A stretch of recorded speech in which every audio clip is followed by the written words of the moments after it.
सुनीलजी तटकरेंना सुद्धा बदलावं लागेल। या अलायन्सचे जे सूत्र आहे त्याचं तंतोतंत पालन करणं सुद्धा भविष्यामध्ये करावं लागेल। तर ते पालन करणार नसतील तर त्यांचा सुद्धा कडेलोट झाल्याशिवाय राहणार नाही। जर कोणी चुकीच्या पद्धतीने मनसुबे बाळगून असेल की आम्ही यावेळेच्या मतदारसंघावर राष्ट्रवादीचा आमदार बसू, वंदनीय बाळासाहेबांच्या विचारांचा मी शिवसैनिक आहे। जोपर्यंत कर्जत मतदारसंघावर महेंद्र कोरमे उभा आहे तोपर्यंत कुठला माईकचा लाल सुधाकांचा शिवसैनिकांचा त्या ठिकाणी बाधा करू शकत नाही। तुम्ही आम्हाला सगळ्यांना एकत्रपणे येऊन आपल्याला जो उमेदवार आपल्याला त्या ठिकाणी दिला जाईल मग तो दक्षिण रायगडचा रायगड मतदारसंघाचा असेल, मावळ मतदारसंघाचा असेल, हे दोन्ही उमेदवार आपल्याला त्या ठिकाणी निवडून आणायचेच आहेत। परंतु रायगडची परिस्थिती फार वेगळी आहे।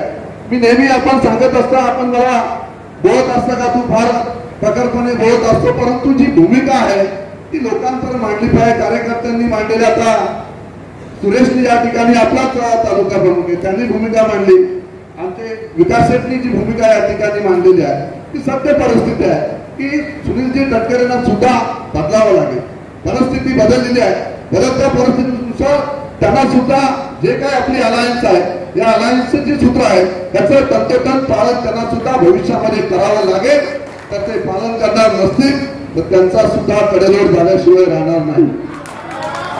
हे मात्र आम्हाला मुख्यमंत्र्यांसमोर जाहीरपणे आपण त्या ठिकाणी सांगावं, आम्ही आमदार झालेलो आहोत, आमची जी काय इच्छा होती ती पूर्ण झालेली।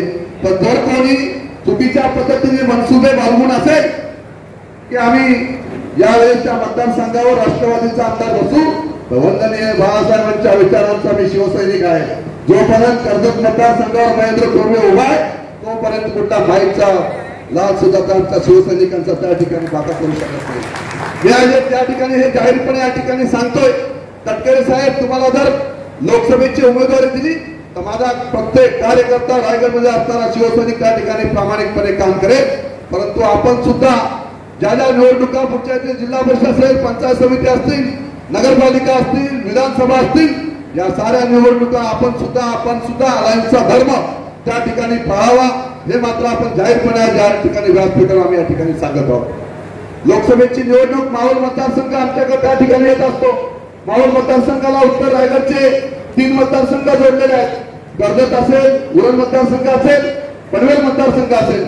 यावेळेस जिल्हा प्रमुख आम्ही सातत्याने साऱ्यांनी बैठकीचं सत्र सुरू केलेलं आहे। 1 एप्रिल पासून आम्ही आमची सगळी राजकीय त्या ठिकाणची असणारी यंत्रणा आम्ही कामाला त्या ठिकाणी लावलेली आहे।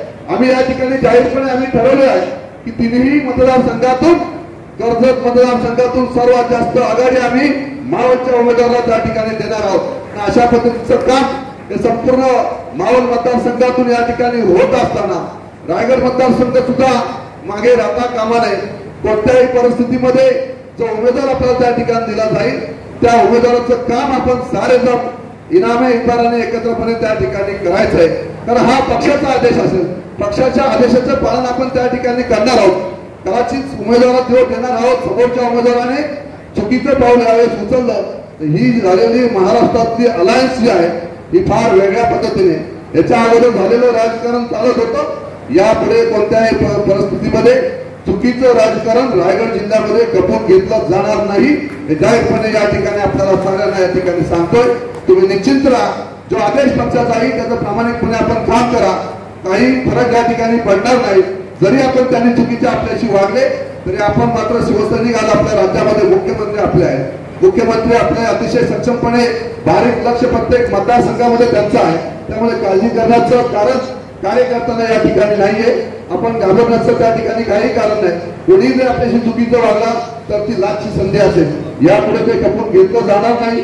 आणि म्हणून माझी सगळ्याच कार्यकर्त्यांना या ठिकाणी विनंती आहे की रायगड मतदारसंघ असेल, मावळ मतदारसंघ असेल, या दोन्ही मतदारसंघामधून लोकसभेचे जे जे उमेदवार आपल्याला वरिष्ठांकडून दिले जातील त्या उमेदवारांचं आपण साऱ्यांनी प्रामाणिकपणे या ठिकाणी काम करावं अशी विनंती करण्यासाठी मी या ठिकाणी आपल्याला आलेलो आहे। पुन्हा एकदा साऱ्यांना मनापासून या ठिकाणी शुभेच्छा देतो आणि या ठिकाणी थांबतो। जय हिंद, जय महाराष्ट्र।